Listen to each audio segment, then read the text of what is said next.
The worst part though about big box stores is if you have to go to the washroom.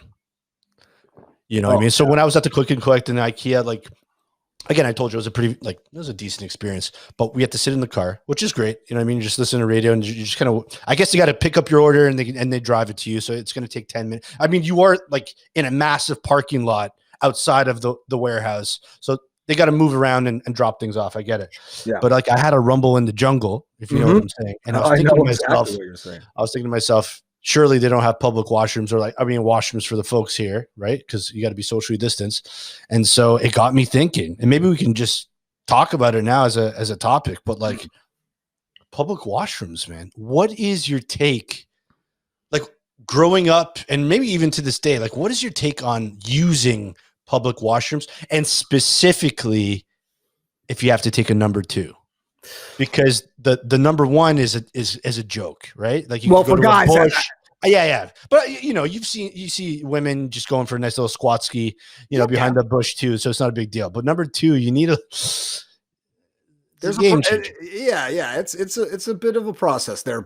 I mean, for me, I'm one of those people that's pretty lucky in like I'm not too afraid of basically anywhere. You got to do your due diligence first. You gotta, you're sometimes, listen, so one of the things with public washrooms that I don't get, what do people do in there? You know what I mean? Like sometimes you get in there and it looks like a Jackson Pollock painting and the lid is flipped up and on the top of the stall thing. And there's, blood all over the place and something. So if you really got to go, and when you got to go, you got to go. Sometimes you have to do the nest. So really, like the eagle's nest, so really load up sometimes on that. Sometimes a double eagle. Sometimes, because sometimes you have to double eagle and hover. Because you don't even want any poo particles just kind of creeping up in their vicinity, and then you get uromycetitis, right? Sometimes you do a wipe down, a double eagle, and then a hover. Yeah.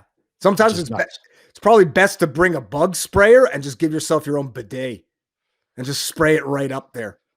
Let's forget about just bothering with, who even know when you try to go for a rip of the roll, like grab a square, who knows who touched that before you and hit just foul. It's just like, what did they do in there? I legitimately want to know. Like it's like, I'm one of those people that does firmly believe that it's like, as a society, we have to coexist. So it's like, treat everywhere like it's your home. Are you going into your own washroom after you take a shower and you're going to take a dump on the tile floor and then you're going to smear it all around? Smear it all around and then write Metallica rules? It's like, what the fuck is wrong with these people? Oh my Lord, man. This reminds me of a story of when I don't know if you knew this guy, but I used to have a great uncle. He's a war veteran. And so he moved from Poland to Buffalo, good old Buffalo, New York. And we'd go visit him, I don't know, 2 or 3 times a year. And I was stoked to go, man, because I was like 6, 7, 8, 9, 10, those years. Yeah. And it was his favorite place. We'd go to Ponderosa. Have you ever heard of Ponderosa? Yeah.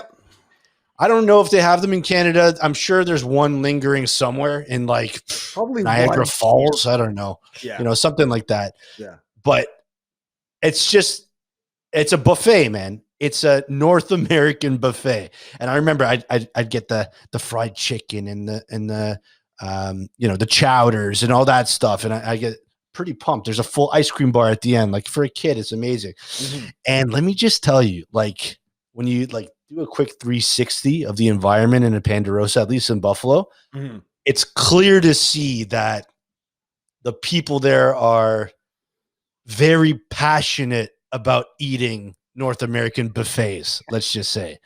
Okay. And so I remember this one time, I'm like, all right, man, I really got to take a number 2. Not a big deal. And I have to say at the Ponderosa. Yeah. And for a big place like that is a buffet, shocked there was only 2 stalls. It was a 2-stall washroom, maybe 4 urinals, right? Mm. I mean, if it's rush hour, there's a lineup. Yeah. And I'll never forget this, man. I walked into that stall, I opened the door, and I think at that time must have been 6, 7 years old. It was the first time that I've ever witnessed feces on the outside of the toilet. Yeah. You know? Yeah. And I remember looking at him like, how did that happen? Right? Yeah.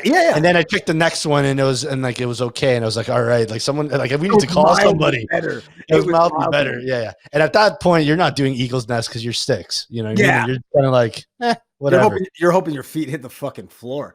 But like, you know what the worst part about that sort of shit is that like when you go in, say you go in and you just have the courage to say, you know what, I'm going for it. I'm going to eagle's nest it. I'm going to hover it. I'm going to do whatever I need to do because, I'm really, backed up here.